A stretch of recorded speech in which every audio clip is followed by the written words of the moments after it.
Hi, everyone. Welcome to week three's online class for Teach 576. In this introductory video, I'd like to convey to you my purposes or what I hope to achieve through this online class and what I hope you guys will get out of the readings and the engagements for this week.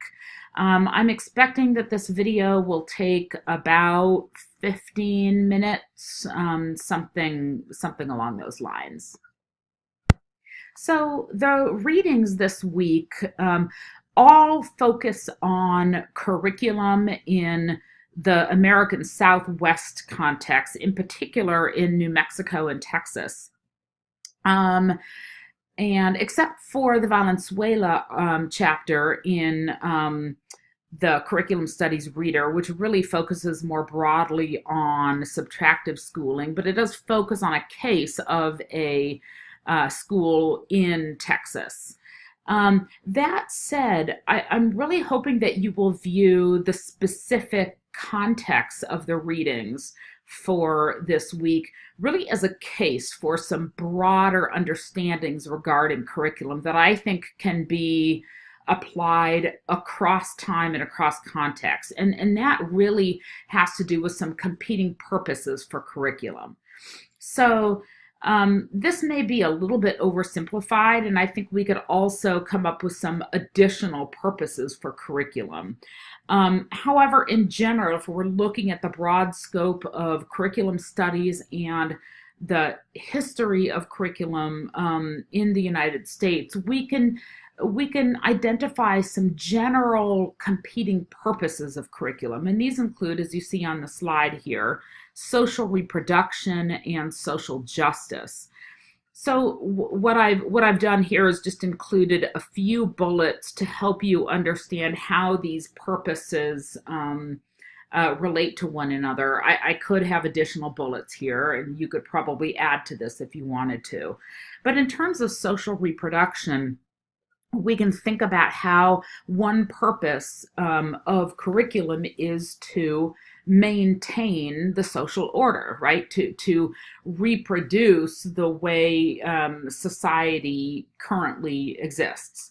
So if we're to think about the Valenzuela chapter, which you'll read, Angela Valenzuela is really talking about subtractive schooling, and this is a concept that she is well known for in the field.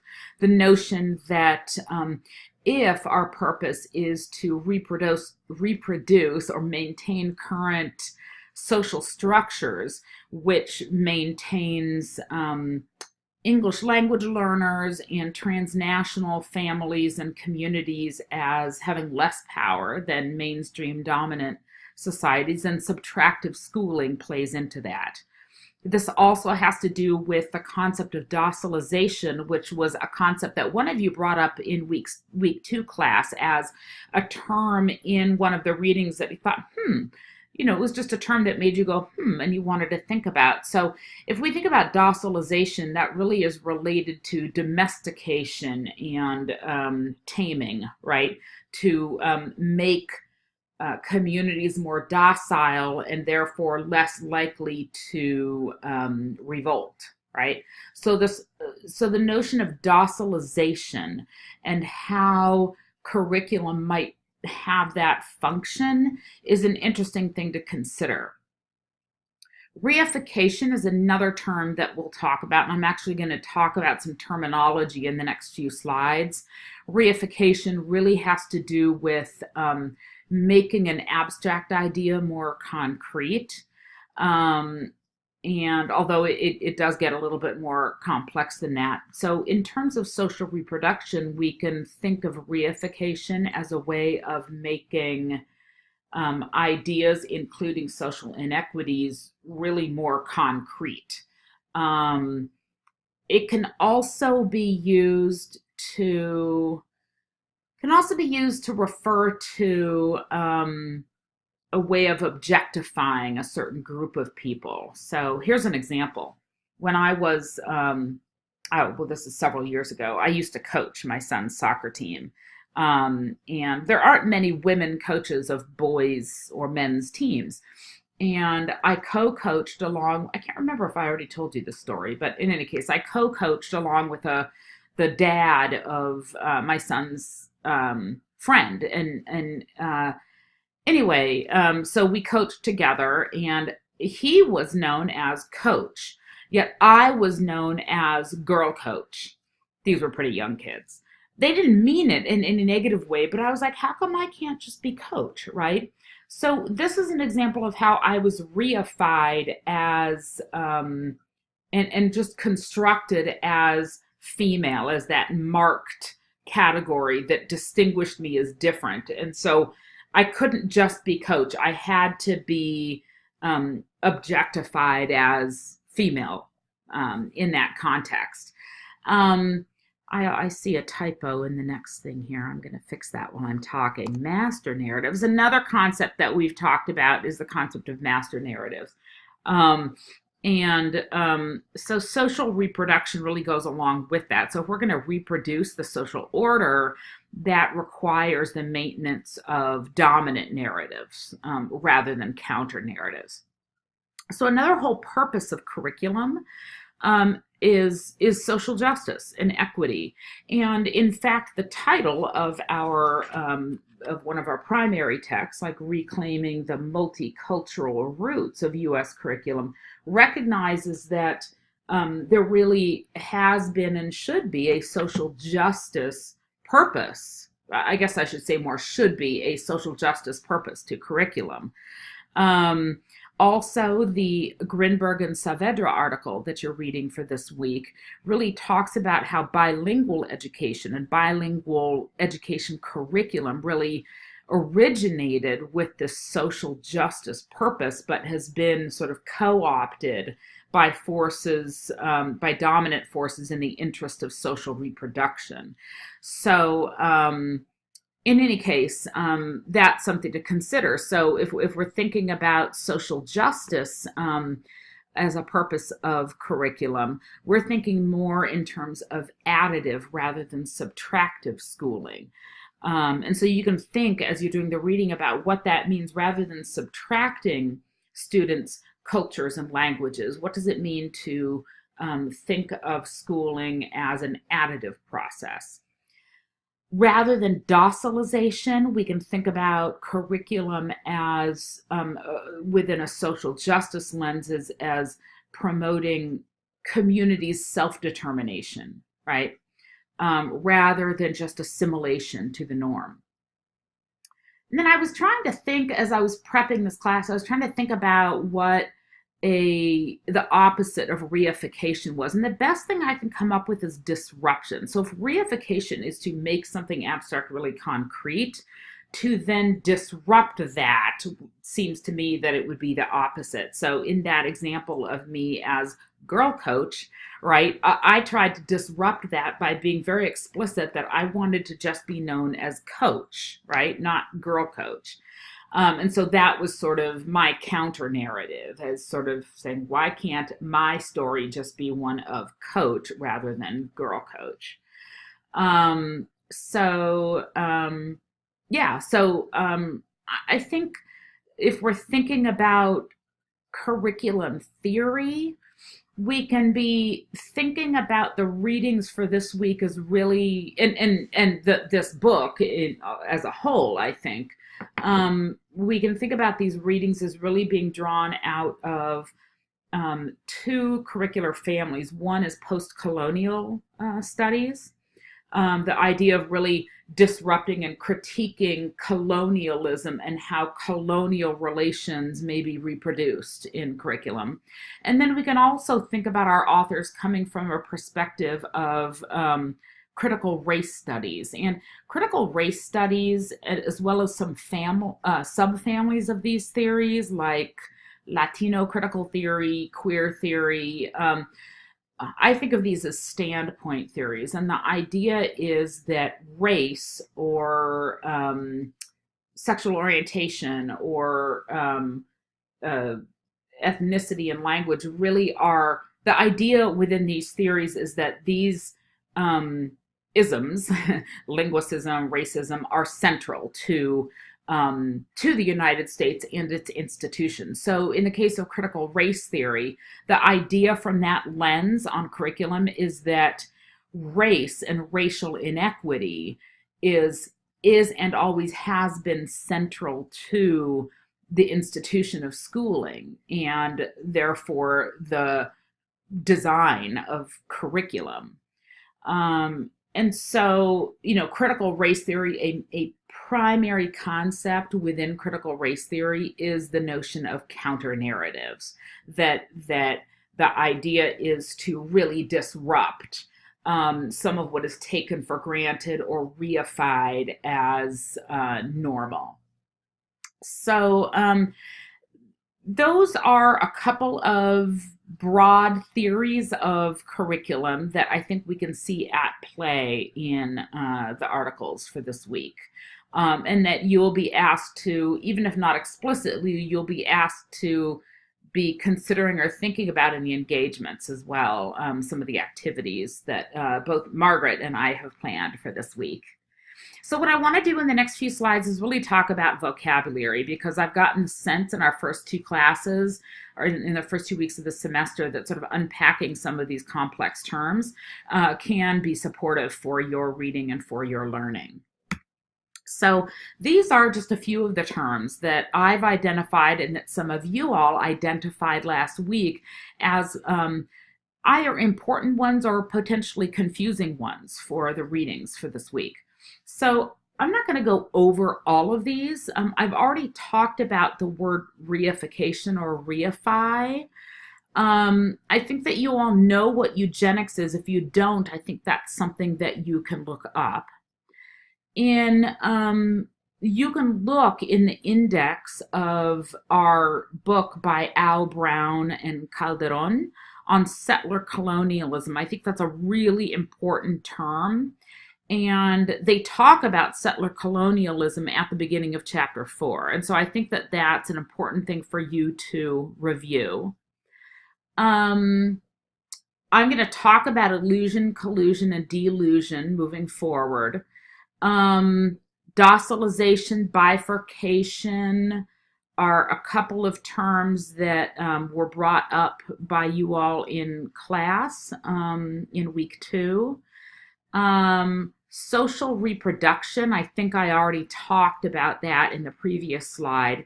Settlement is a term that I'm really interested in exploring, and we'll be doing an activity that later on as you go through this week's online class, where I'm going to be asking you to think about the relationship between settlement and settler colonialism. Settlement is a term that Grinberg and Saavedra use in the article that you're reading for this week, and yet settler colonialism is a term that Au and Brown and Calderon use.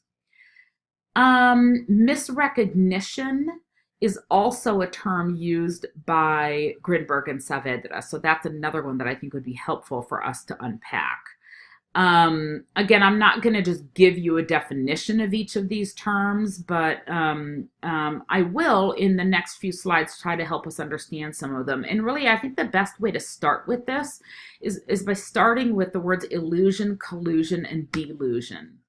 And I say that because as I was thinking about these terms, I really felt like, well, they're just fun words because they're related in terms of their roots. And I'm such like a language geek. I just love etymology and stuff like that, and how words are related and constructed, and morphology. So I don't know, humor me here. But I also feel like in thinking about all of those other terms, I felt like I could relate each one of those to at least one or more of these terms: illusion, collusion, and delusion. So here I've just tried to unpack what each of these words means and where they come from in terms of their etymology or their derivations.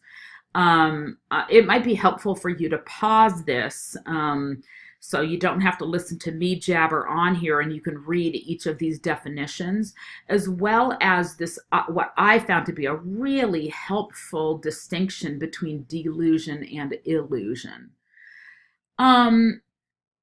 So yeah, go ahead and pause that if you haven't already, and take a look at those. And then we'll move on to the next slide. Okay, so let's go back to these words specifically with the concepts of illusion, collusion, and delusion in mind.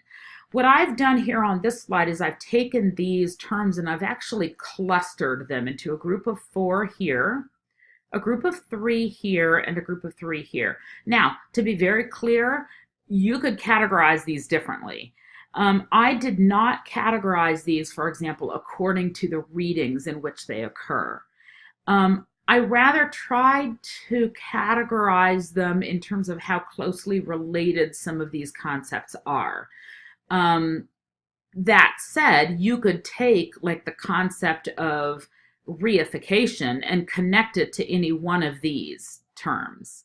Same thing with social reproduction. Same thing with settler colonialism. So let me just think out loud a little bit about why I categorize these this way. I felt like, and I was really glad that some of you guys brought up eugenics as a term last week. In the chapter 4 of Reclaiming the Multicultural Roots of U.S. Curriculum, Al Brown and Calderon talk about scientific racism and eugenics as part of what they would argue is a way of reifying. So now I'm actually jumping to this other category, but reifying and establishing, even colluding, you would say, to establish the illusion that differences between groups are scientific and rational and natural, right? And therefore can't really be disrupted. To me, this goes along the whole notion of pathology is a medical term. And eugenics and scientific racism were sort of also wrapped up in some medical and scientific terminology. And so part of the collusion of, and part of the legacy or ongoing legacy of whiteness in curriculum studies is really to, I'm not going to say this word right, pathologize difference, to pathologize poverty, groups who are not white, right, etc., and to pathologize those things almost as an illness. We're going to actually be doing another reading that gets further at this later in the semester, but I kind of felt like all of those terms went together. I already mentioned reify. I think that misrecognition, reification, and even bifurcation, which gets at this notion of separating two things as if they're completely distinct. So you have like white and black, or white and Mexican American, right? Good, bad. We have all sorts of dualisms that we could name, but this bifurcation, I think, and even we could also think about that in terms of Jim Crow, the whole notion of separate but equal, which was actually never really equal, but whatever. We can think about these as ways of creating illusions of difference, right? And things that sort of contribute to how we, meaning the general we, but I guess typically white folk like me, tend to delude ourselves into thinking that the way things are in school is the natural order of things, the natural way of things. And then I have this other set of words here. To me, these words all go together because they get at either structures like settler colonialism and settlements that really contribute to docilization and social reproduction. So again, I could have categorized these differently, but I think that we could identify settler colonialism and Grinberg and Saavedra's notion of a settlement, which is not exactly the same, but kind of related, as structures that, what do? They reproduce some of the illusions and delusions that we all have about the social order. So I'm hoping that this has been at least mildly helpful in providing some vocabulary support and conceptual support, sort of as an advanced organizer as you do the readings. It's possible that some of you have already done the readings. You may find it helpful now that if you're one of those people who's already done the readings, you might find it helpful to kind of delve back into your notes or your highlighting or the articles to just think about, to just revisit in light of this conversation here and see if that helps you solidify or deepen your understandings of the content. So in the last slide, I just really want to introduce you to what all is happening this week in class. So this was an introductory video meant to be sort of your first landing spot for this week. In the remaining activities I have listed here, I'm going to recommend that you do these in order, but you don't have to. At the very least, though, complete 1 and 2, regardless of which you do first, complete those before you go on to numbers 3, 4, and 5. So before you do the activity that Margaret designed regarding the Valenzuela article, and before you delve into the engagement that I've designed, I want you to make sure you do the readings, and that you also view this 20-minute presentation that I put together on bilingual education in the US and Illinois. I do know that bilingual education is not necessarily each of your areas of expertise. And so I think even though we're looking at schooling in the Southwest and we're looking at the case of bilingual education as really, well, just that, a case of things that, of concepts such as social justice and social reproduction that we could apply or think about more broadly in terms of curriculum. I thought because of that, it would be helpful for me to give you some background. So that's really a 20-minute, almost like a mini lecture. It's just another presentation with my voiceover. So that's that. You'll note number 5 is optional. I always like to do this in online classes. So I'm just going to provide you with a couple of extension readings that you might be interested in, maybe some other, I don't know, web resources or things that you could look at if you wanted to further explore some of the issues in this week's class. So that's it for now.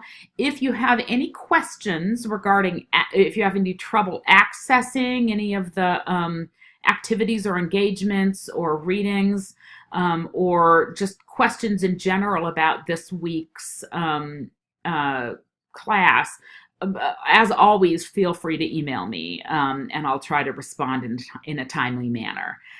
So anyway, have fun, and I will see you all in week 4. Bye-bye.